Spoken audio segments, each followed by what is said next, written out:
And welcome to my YouTube channel. तो आज का जो हमारा टॉपिक है जिसे हम कवर करेंगे वो है ऐतिहासिक भौतिकवाद, जो कार्ल मार्क्स द्वारा दिया गया है। तो इसे हम कवर करेंगे और मैंने इनकी बायोग्राफी वाली वीडियोस अपलोड कर दी हैं।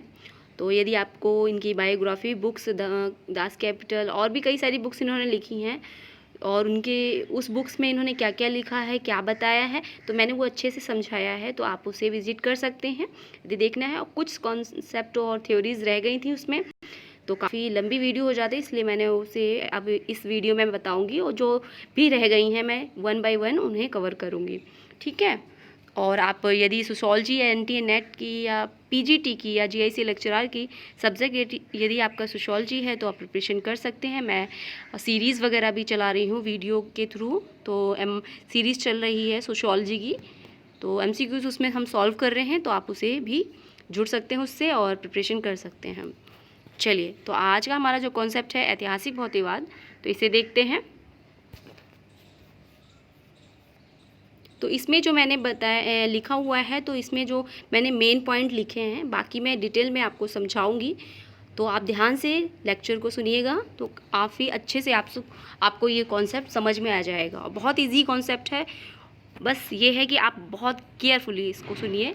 बाकी ये की पॉइंट लिखे हुए हैं जो आपको याद रखने हैं। ठीक है। मार्क्स का ऐतिहासिक भौतिकवाद की जो अवधारणा है वो वैज्ञानिक अवधारणा है। इसके अंतर्गत मानव इतिहास की घटनाओं की भौतिक आधार पर व्याख्या की गई है।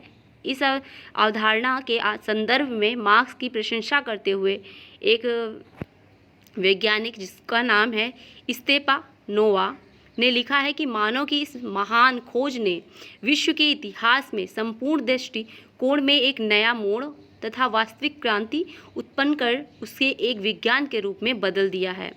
इतना ही नहीं, मार्क्स ने यहाँ तक बताया कि सामाजिक आर्थिक संरचनाओं का परिवर्तन वस्तुगत नियमों के आधार पर होता है। इस तथ्य को प्रमाणित करने के लिए उन्होंने स्पष्ट रूप से यह सिद्ध करने का प्रयास किया है कि ऐतिहासिक काल में किस प्रकार आदिम समाज तो पूंजीवादी संपत्ति के संबंधों में एक दूसरे का क्रम से स्थान ले रहे थे। अब हम संक्षेप में इसकी विवेचना और करेंगे। तो चलिए देखते हैं ऐतिहासिक भौतिकवाद का क्या स्वरूप था। तो समाज में जो ऐतिहासिक भौतिकवाद है, समाज में भौतिक वस्तुओं की अवस्थाएं जैसे थीं, समाज की संरचना, संबंध, जो विचार, कला, साहित्य, धर्म आदि को निर्धारित और निश्चित करते थे।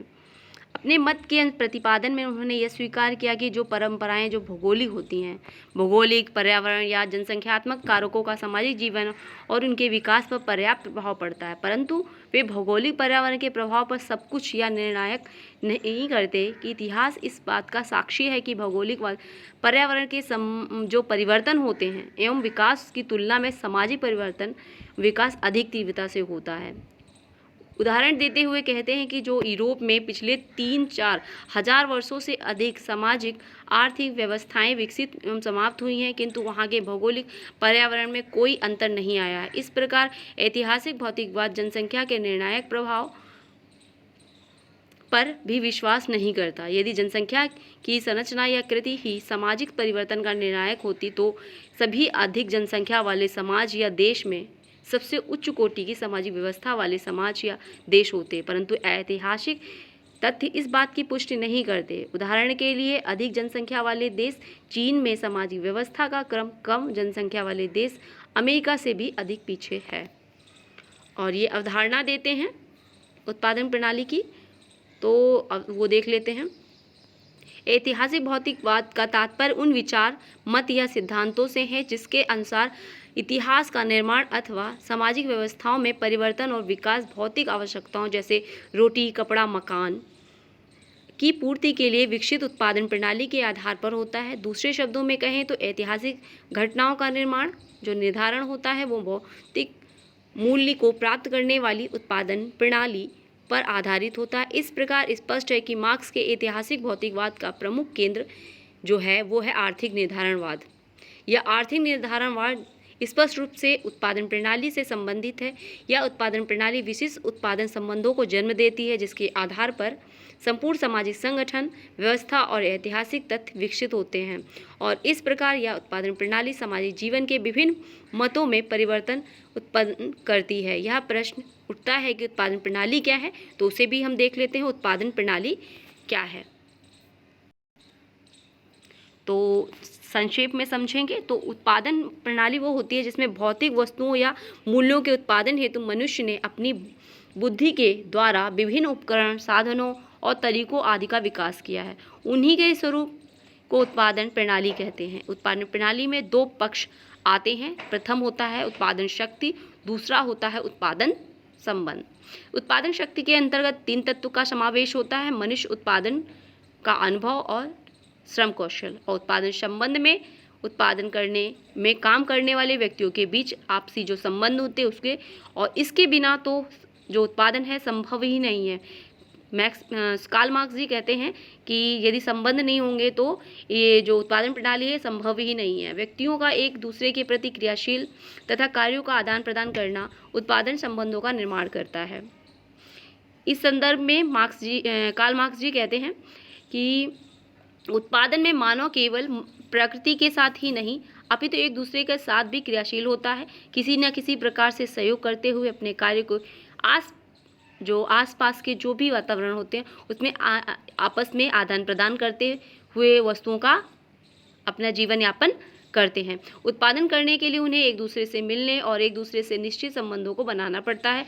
केवल इन्हीं मिलन और संबंधों के अंतर्गत ही उत्पादन कार्य चलता है। अब हम देख लेते हैं इन्होंने जो,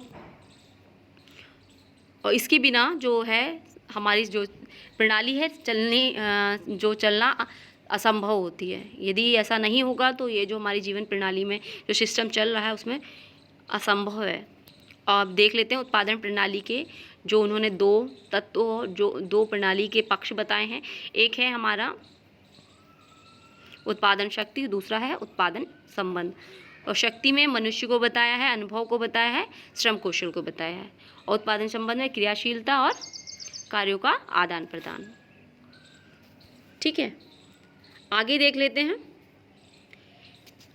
मार्क्स द्वारा वर्णित जो उत्पादन प्रणाली स्थायी या अस्थायी ना होकर गतिशील होती है, उन्होंने इसे स्थायी और अस्थायी दोनों ही बताया। उन्होंने कहा ये गतिशील है और परिवर्तनशील है, जिसके कारण समाज संरचना, जो विचार आदि में परिवर्तन होते रहते हैं। चूँकि विभिन्न युगों में मानव जो विभिन्न स्तर से उत्पादन प्रणाली करता आ रहा है, इसके युग में विचार में, मूल्यों, कार्य, धर्म आदि में जो स्वरूप है एक सा नहीं रहा है। समाज के विकास का इतिहास वास्तव में उत्पादन प्रणाली के विकास का इतिहास है, ऐसा इन्होंने कहा। ठीक है, जीवन जो प्राथमिक आवश्यकता है, भौतिक आवश्यकता है, उसी को इन्होंने महत्वपूर्ण माना है। आगे अब हम देख लेते हैं, यदि हम मार्क्स के ऐतिहासिक भौतिक पक्ष को संक्षिप्त में समझें सरल भाषा में, तो उसकी विशेषता के अकॉर्डिंग हम समझ जाएंगे। तो ये पॉइंट दिए हुए हैं, इसी के अनुसार हम समझेंगे। तो जो पहला पॉइंट है इनका, जीवित रहना मानव की, जो मनुष्य की प्राथमिक आवश्यकता है। मार्क्स का विचार है कि जीवित रहना मनुष्य की प्राथमिक आवश्यकता है और जीवित रहने के लिए भोजन, कपड़ा और मकान की व्यवस्था करना सबसे पहले मानवीय कार्य है। जैसे कि हीगल विचारों को महत्व देते हैं प्रकृति को, तो इन्होंने कहा नहीं, भौतिक आवश्यकताएं ज़रूरी हैं, ये पूरी होंगी उसके बाद ही जीवन संचालित कर पाएंगे व्यक्ति। और जीवित रहने के लिए भोजन की आवश्यकता रहती है। नेक्स्ट है हमारा कि भौतिक उत्पादन मानव का प्रथम ऐतिहासिक कार्य है।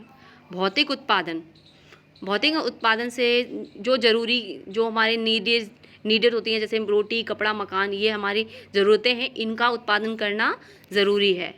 ठीक है।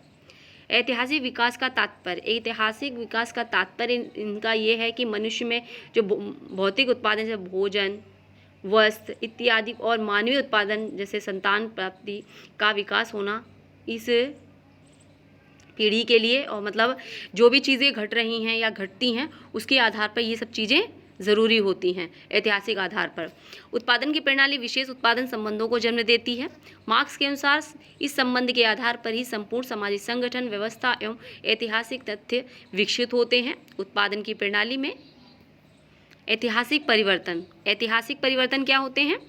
ऐतिहासिक परिवर्तन क्योंकि उत्पादन प्रणाली में परिवर्तन होने से ही सामाजिक जीवन की विभिन्नताओं में परिवर्तन आता है। आगे देखते हैं।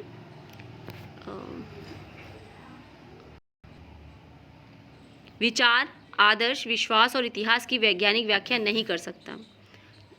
ये कहते हैं कि जो ऐतिहासिक की वैज्ञानिक व्याख्या या वास्तविक व्याख्या तो समाज के आर्थिक जीवन, उत्पादन प्रणाली और उत्पादन संबंधों के आधार पर की जा सकती है, पर वैज्ञानिक और विचार के आधार पर नहीं।